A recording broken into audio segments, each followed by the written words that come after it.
Welcome to Bossgegner Gaming. You're listening to a podcast about gaming, and it's the only podcast about gaming that is done by German people in English, I think.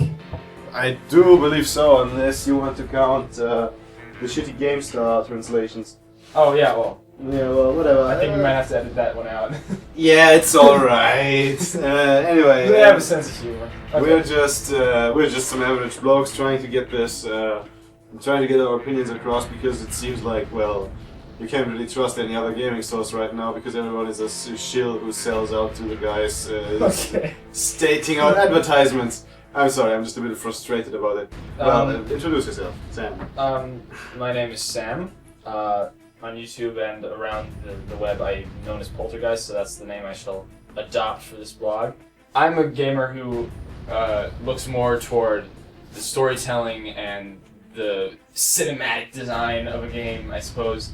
So I'm not much of a hardcore gameplay addict type person. I did not play Counter-Strike 1.6 when I was 6 years old, like my like I did. Oh, I forgot to introduce myself. Should I? Go nuts, I don't know. Well, I don't know. Some people know me from the War Thunder community, some people know me from the Payday community. I'm Face Melter. And, well, I guess for the purposes of this blog, I'm just the second opinion of someone who is not really focused on the... well, of course, in single-player games, I also go for the story and the atmosphere and design and whatever, but as soon as it gets a multiplayer mode, I'll be going headfirst into the core community. And with that, I mean the guys who have 120 hours in the game 1 week after the release. So yeah, I'm kind of like the more in-depth asshole opinion. As in World of Tanks, for instance. Yes. Which I never understood, and I'm having trouble with War Thunder too. But we're gonna talk about that in its own that'll episode. be another podcast. All right, so Payday 2 is our subject for podcast number 1. I guess I recently bought it because everybody bought it, more or less. You were the one who suggested we talked about it. All things considered, first off, it's a great game, actually. I played Payday the Heist, and it frustrated the bejesus out of me. I played it on your account, actually. Yeah. And I didn't understand how it worked, or I did, or by the time that I did, it was too much for me to handle because there was all kind of shit going on. Payday 2 gave me more of a slow approach to the concept, and I learned how to, communicate with the other players better and quicker. So, after about a day of playing, I was, up to level 25. I knew how to do the speed runs and the card farming and whatnot. And I attempted framing frame, but hadn't made it yet, of course. Which that happened only a few days ago. Seeing it's pretty much an indie game. I used to think that was the first one on Source. Was the first one a Source? No, it was always the Diesel engine. I always thought the first one was a Source mod, but I didn't play it much. So, yeah, it's nice looking and it's polished and well, except for like there's a couple places where, but Yes, it looks very polished from a pedestrian perspective. Yeah, okay. Well, I think it looks nice. I think it feels nice. It sounds nice, and the story, the setup, the design. I love the masks and the whole, and the web series. I haven't really seen much of it. Oh, the web series is worthless. It's like, the acting is on the level of a bad porn flick. Well, yeah, sure. That I actually realized, but they put some effort into it, and they put some love into it, and I think it shows. Yes, that's definitely. So I'm pretty impressed with the game in general. I've had a lot of fun with the game in general. I'm just about reaching the point, though, where I've pretty much done that. Like I'm done with everything. I mean, there's like 2 missions that I haven't done yet. I think I haven't done Firestarter yet, which is rumored to be even harder than Framing Frame because it's like more of a Rambo sort of run and gun thing. Oh yeah, Firestarter is very. You could say it's time intensive, okay? It's not okay. But it's, well, fucking Framing Frame was time. It's not as time intensive as Framing Frame, but it's a lot more fiddly, The point is, this is the crux of the complaint that I'm going to address later on, you can stealth everything, but after a while of trying, you don't want to anymore. That's a big problem in Firestarter, but keep going right now. Yes, I did Framing Frame, which it took me about 6 days of my life. Just it stole that from me. I actually met a guy who kept trying to do it too, and we ended up in the same match just out of pure random matchmaking about 70 times, and then we finally added each other. Tried to do it together, didn't work. I spent 6 hours sitting on the roof once while the other guys were trying to do the level, and it kept on restarting and restarting. Just sat in front of my computer and all tabbed out and wrote or did something else. We all got together in voice chat, all my buddies and I, and we invited a level 76, just like super geek, who he basically mentored me and actually made it. But since then, there's been nothing in that game that has really kept me going. Honestly, like I feel like I have the best guns, and I'm level like 34 now. I can see where you're coming from. Basically, you're scraping the bottom of the barrel right now. Well, I got into the game about a month before its release or something, during the closed beta. You could buy 2 versions of the game. One is just standard, and the other was the Career Criminal Edition. With the Career Criminal Edition came, I think, either a beta key for the guy who bought it, and I think 1 more or 2 more. I'm not certain. I don't remember. Anyway, I managed to get into the Steam group for my community, and this really cool guy just gave me 1 key immediately, and just as the beta opened. And during the beta, it basically became a hotly debated trade item that people wanted to have to get into the beta. So I got into the beta and I started playing. There were only like I think 4 maps. There was the standard bank heist. Yeah. There was the Jewelry store. the jewelry store, of course. There was Watch Dogs. There was Rats. And with the meth, obviously that's the selling point. yeah, with the meth thing. And I think there was 1 more, but I don't exactly remember. Basically, that's what we got to play there. That's all there was. And the level cap was at first limited to, I think, 25, and then was raised to 30. So, I basically ground the game out. I played like 40 hours or 50 hours or something in the beta. So, and if you look into if you enter the game now and you look into the gun store, you can basically buy every gun that there is when you're level 31 or something, I think. Yeah, 31, every gun is unlocked. Now you've got to imagine my frustration, because first of all I ground these few levels, and the bank heist level is the most frustrating one because they have 50 versions and they count, and the devs themselves count every single version of it as an additional map, as if it meant anything, that we can grind through the copy-pasted thing and drag a different bag of cash out. There should really be like 2 banks or something. Yeah, there's that 1 bank. It seems weird that, like, why would you always rob the same bank? And basically, I ground those levels into the dirt. I know every trick in them, and well, this whole stealthing thing is very funny because it's a very weird case of it's both extremely easy and extremely impossible if you don't know how to do it. Yeah. When you know how to do it, for example, Framing Frame, it's abnormally easy to do it. You go in, you kill every guard, you destroy every camera, except for 1 guard. You don't kill the last guard. Yeah. You need to have Dominator. You need to yell at him till he gets to the ground, and you tie him up. Right. Then you kill all the cameras, and you can run around like nothing and do whatever you want as long as nobody shoots that 1 last guard and causes the pager to trigger the cop waves. Yeah. And that's you can imagine what happened. Oh right? god. Well, it was fine actually. We made it. One of the guards came out on the roof, and we totally didn't expect that. And I just ran up to him and did my Dominator thing on him, and he got on the ground and everything was fine. Then we shot the other 4 guards, and we were fine. And then Carl just stood next to that guard the entire time and tortured us, going, Can I not just shoot him? I really want to shoot him, guys, please, can I just shoot him? Oh my goodness. Well, Carl is a cunt anyway, and you should stuff him head first into a toilet, but whatever. Yeah, well... No offense, Carl, we love you, but you're definitely not going to listen to this anyway, because you're a fucking idiot. Yeah, exactly. So screw you, Carl, really.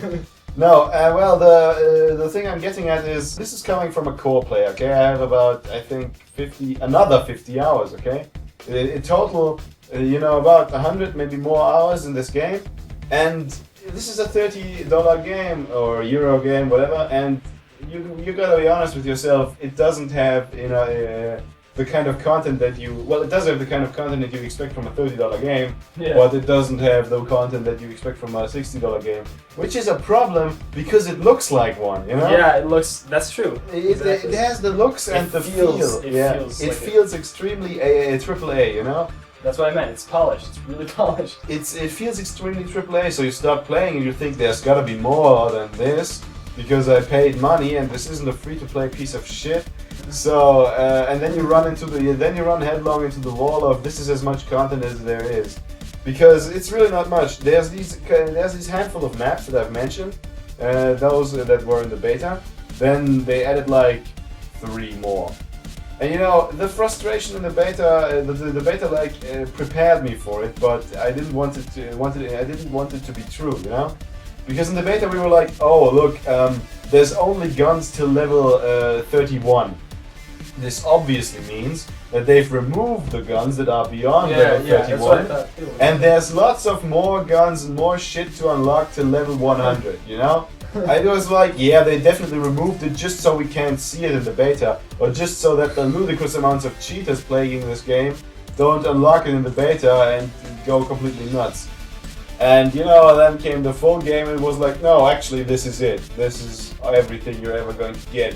It was a massive punch into my balls, So the actual difference between the beta and the release, the full release, was the maps. 5 maps. The maps, the level cap, that was it. Oh wow, okay. And masks maybe? Yeah, there were different masks. masks. Oh, of course, and Electric Center. You don't know what that is, but it was a it was a mask pattern. For some reason they had a bug in the game.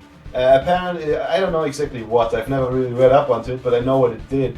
It meant that when you got your payday at the end of a heist, you had about 1 in 50-50 chance of getting anything and of getting the Electric Center. Oh really? Electric Center is a mask pattern, okay? It's like lightning bolts going into the middle of the face. Uh-huh.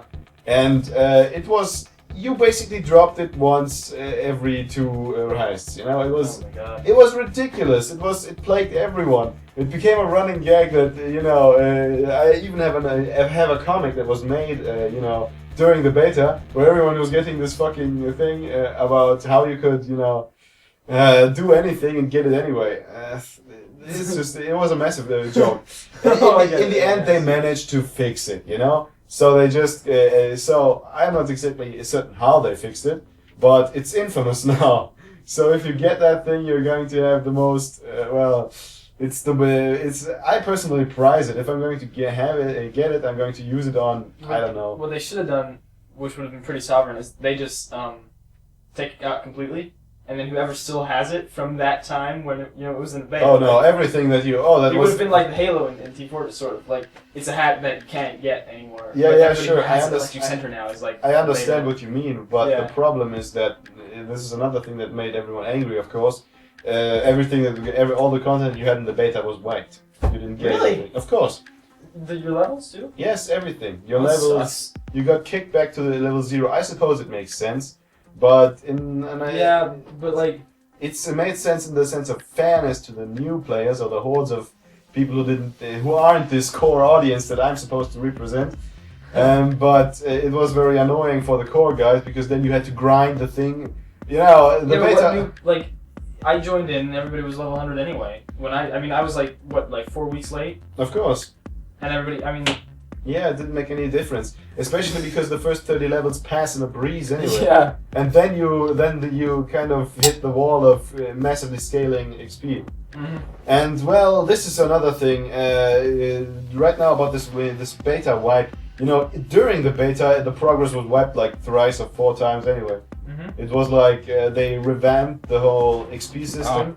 And had to say, oh, we need to change this around, then everything was changed, and they deleted everything because of that.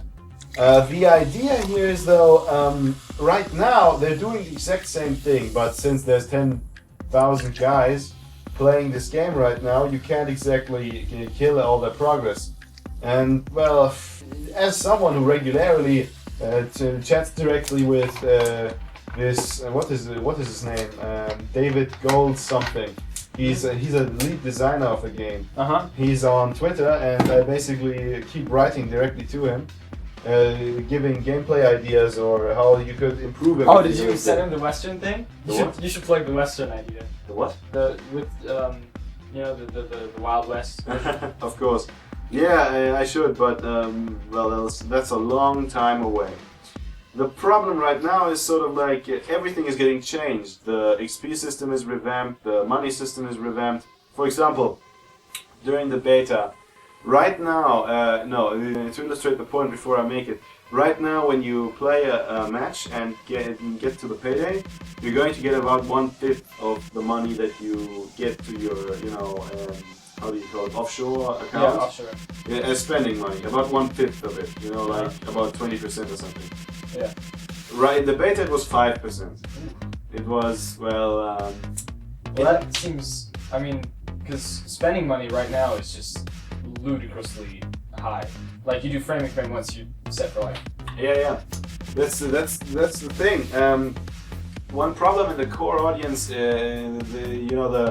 those grinders and insane faggots who run every heist 50 times in a row, you soon basically wear away the facade of what the game is supposed to look like from the outside, and you get to the bare bones, to what it actually, not necessarily to what it is, but to what what is actually made of underneath its skin. For example, Payday, once you get high enough, money becomes absolutely worthless. You're going to get your good guns, like either your Rheinbeck, Rheinfeld, however you want to call it, the shotgun, the locomotive as your secondary if you're an enforcer, the saw as your primary, because that's how I roll. I roll saw, locomotive, and kill everything. You actually told me what to buy, and you were very right. I got the Car 4, which is like the most moddable rifle. Of course. Just get one stock and the recoil problem is solved. Of course. And then the locomotive, as a second, which by the way is amazing. That gun. Yeah, they nerfed it. They nerfed it, really? It doesn't feel like they did. Yeah, I know. They didn't exactly. Well, nerf may be the wrong word. They changed it, but it still feels like a nerf. Just to put this right out, I'm not just a core guy. I'm also a gun nut, so I actually know what the fuck these guns are supposed to do in real life.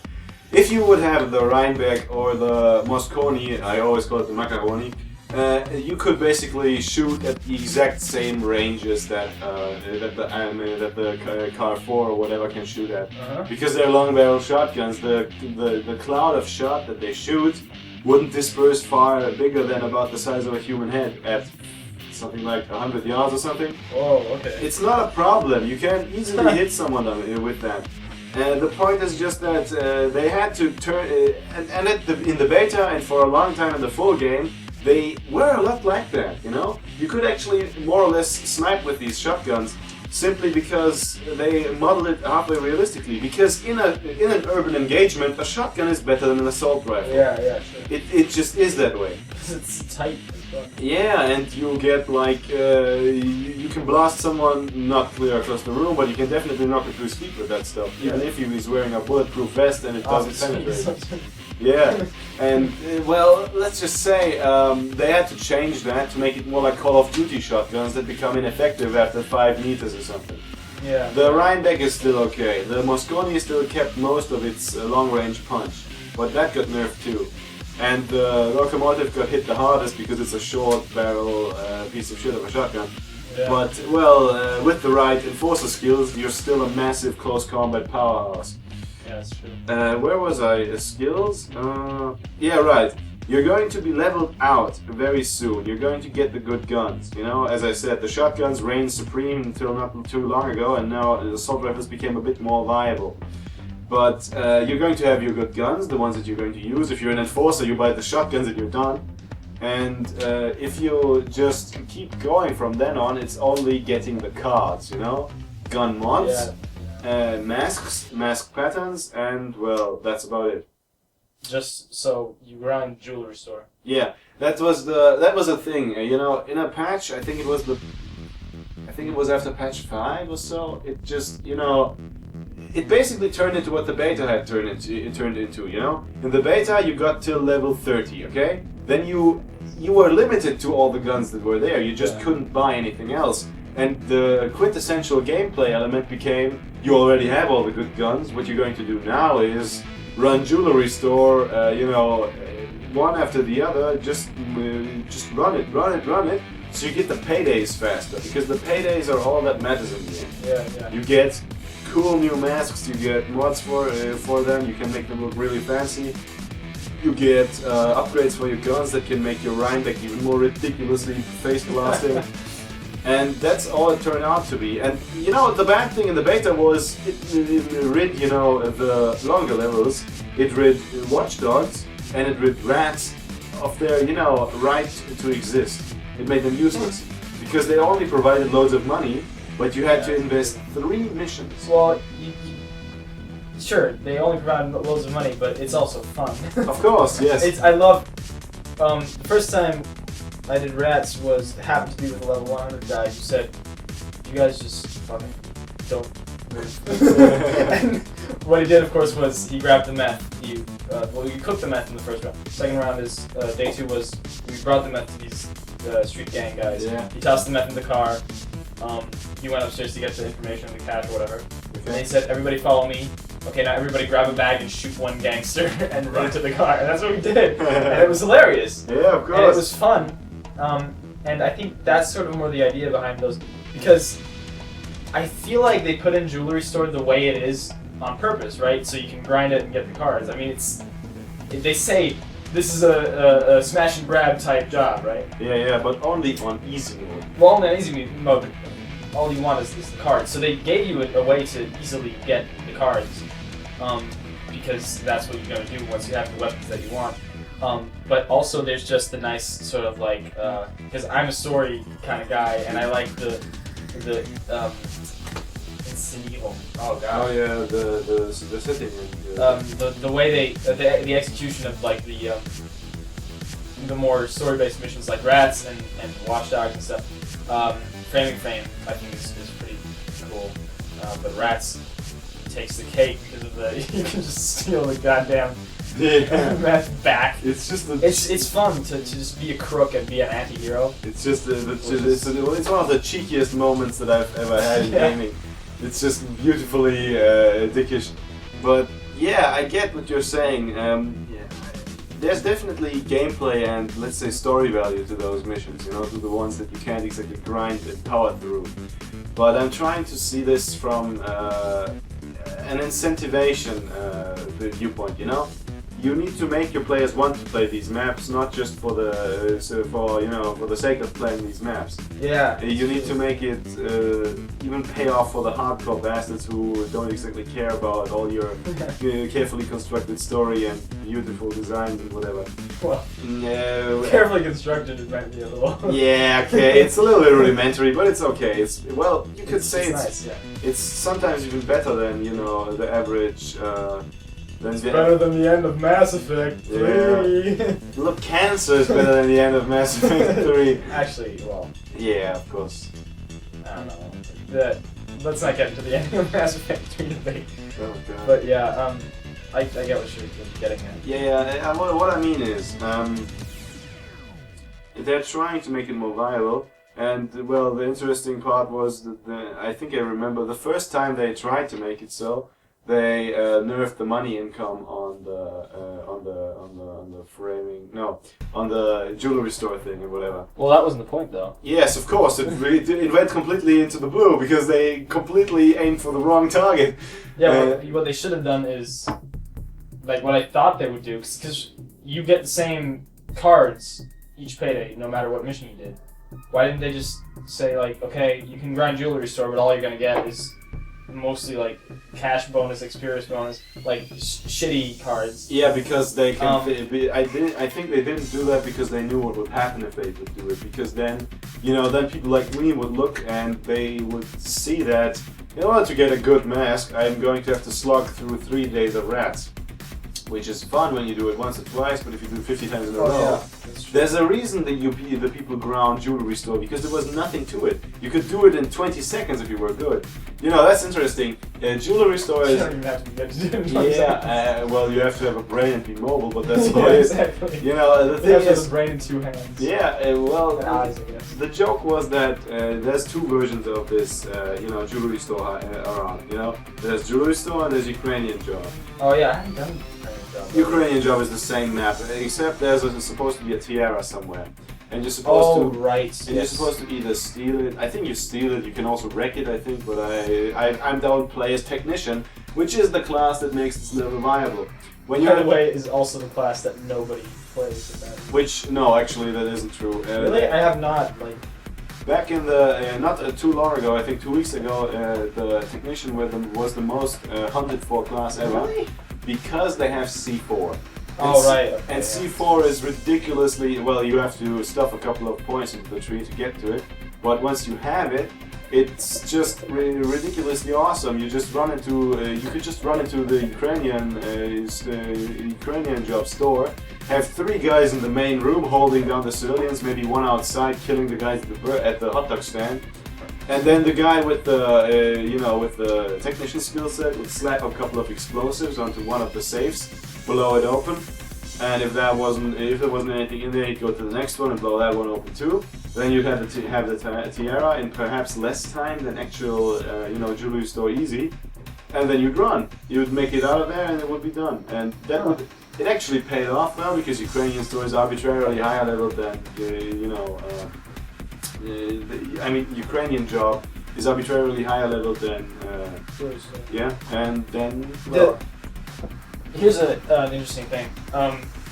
Just a short thing that I started off skilling technician, but I respect that tree because I felt like Ghost and Mastermind were more like my playstyle, which turns out is like apparently the mainstreamest possible skill. That's what I've been told. Anyway, I started skilling onto technician, not because I'm a hardcore gamer who thought that would be useful or somehow the only reason was that Ghost is Wolf is Swedish. I thought it was cool that Wolf is Swedish. That's why I went for technician. Of course, That's just typically the kind of shit that I base my decisions on. Technically speaking, there's a lot of backstory to Wolf, and it's actually hilarious to look at it. This can be a little bit of a, this is one of the perks that comes from becoming core. You learn this kind of interesting backstory for the game itself and the history of the company that made it. This whole thing has been started by Bo and Ulf. Those are 2 guys in the development team. I forgot their last names right now. We can look it up later. They're like they're brothers and they've been making games forever, And if you would know, there's a mask in the game that's called the Grin. And it's basically an insane face, like you squeeze together eyes and a giant, a grin. It's the grin, and that's the way it looks, and it's pretty threatening too. And basically, it has a description that basically reads: this mask belongs to someone to a man who has a brother. And this man's brother went completely insane on the day that his company, which had a contract going with a client, was basically starved to death by that client who kept the contract running but never actually acted on it and never made him work and therefore never paid him anything. But because he was tied up in that contract, he couldn't take any other jobs, and therefore slowly his company died. And this is the grin that marred his face on the day that he went completely insane. Now, this sounds like the story that Wolf got served, because Wolf is... That's the story. That is Wolf's story, correct. The thing is, it's not just Wolf's story, it is also Bo and Ulf's story. Oh. Because their old company, which was called Grin, got starved to death by their old client, Square Enix. Oh my god. Which basically tasked them to make a game, and they made the game, but they never really acted on it and never really started publishing it or anything, and so the Grin died. And now these guys are back, with Overkill Studios, and now they're. What can I say? They made a successful comeback, and when I heard this, I started laughing because, Wolf is basically one big self-insert for them. Yeah, that's true. This is, it's like, this is what we could have been if we hadn't started all over again. Oh my god, yeah. Yeah. We could have become bank robbers. I always wondered about Wolf's weird backstory.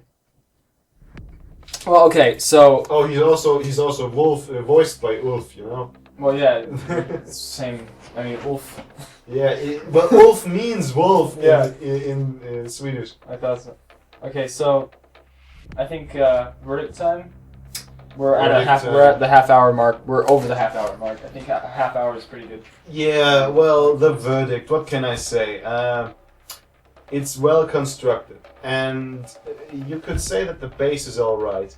Although the crime net thing is fucking annoying, and I still prefer the old system of you click what you want to play in a list and then you play it, which was in the game actually. I saw it in a pre-beta build. You could just select what you wanted to play out of a list, like a server list, no, an actual list of what you wanted the map. Oh, all the missions just in the list, and then you click it and then there's. Yes, they had that in. But they apparently thought it wasn't snazzy or innovative enough, so they had to jam in this fucking crime net bullshit. No, I'm sorry, I'm getting off track. It is functional. It's a good game where you can shoot people, which is always something nice. It's like you get a lot. You get what you want. You get what you should get for the money that you invest. And in fact, the guy, since I am in constant contact with the dev, this makes me sound more important than I actually am. But it feels very good to be right on track in connection with the development of the game. They're constantly adding more. For example, this Friday I saw the dev tweet about a new kind of bulldozer. He doesn't have the normal Rheinbeck shotgun anymore. He has a Zyga, the Isma, the automatic shotgun, with a drum magazine. Okay. So it's going to be hell if you play more Overkill. And but it's very interesting. It's also nice to send him a suggestion and then get it favorited, for example, on Twitter. Yeah.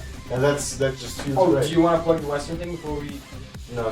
Okay. Not yet. That's maybe it's like I had an idea that was like it would be interesting if there was a Western heist into it. It's like 200 years in the past, there are 6 postal carriage robbers that are assisted by the ghost of a Swedish Indian or something. Yeah. And that's Wolf is the ghost of a Swedish Indian, right? No, I was more like that's who Bane is, Bane. Bane whispers into their ears like he's still on the radio, Okay. So Bane is the ghost of an Indian. Yeah. Chains is an escaped slave. Of course, he's like Django. He's like Django, and the other 3 are just cowboys, I guess. Yeah, I guess Hoxton would have to be fucking British again, because is he British? It says nationality American. Yes, which is bullshit because the guy in the first, the Hoxton in the first game was British, and it was much better than the one we have right now. He had actual personality. He had that sexy British accent.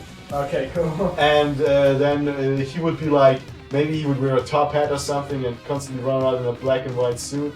Dallas would just be fucking desperado, straight out of Texas or something. Yeah. And Wolf would, I don't know what he would be, but I just had this great image of the 4 guys with these, these bandanas slung around their faces with just the eyes looking. Yeah. That would just look so awesome. You can customize your bandanas. Oh yeah. That would be cool. Like Smash Back. Get on that shit, Overkill. Yeah, and of course cowboy hats. Oh god. Cowboy hats. My god. Oh my goodness. Cowboy. That's a fucking gold mine. It's the next Team Fortress. They better do that shit. Yeah. It's like, so anyway, I think that's a good note on which to end. Yeah. Well, let's just say it has the content you pay for. It's going to be improved. They said there's going to be loads of DLC and loads of free content added, which is a great thing. And hey, I would even pay to get the old British Hoxton, the old British Hoxton voice if I would pay for it. Well, you can see that they're struggling and they're trying to do something good, and you should probably give them a chance for it. But if they fuck it up, show them no mercy. So, We don't regret buying this game. Yeah, is our verdict. We don't regret buying this game. It's been fun. I'm going to keep attached to it. I'm not actively playing it anymore. I'm just waiting for updates and more content. Yeah. And then I roll Yeah, another. I noticed you weren't actively playing it when yesterday you were totally playing it for like 6 hours. What? No. I'm kidding around. Yeah, okay. Yeah, it's good. It's good. Okay. It's nice, yeah. On that note, thank you for listening. This has been Bossgegner Gaming, the only German gaming blog in English Yeah? on the internet. Yeah, this was Face Melter. And Poltergeist. Tune in again next time! When we explain why we are not so hyped about GTA 5. Yep.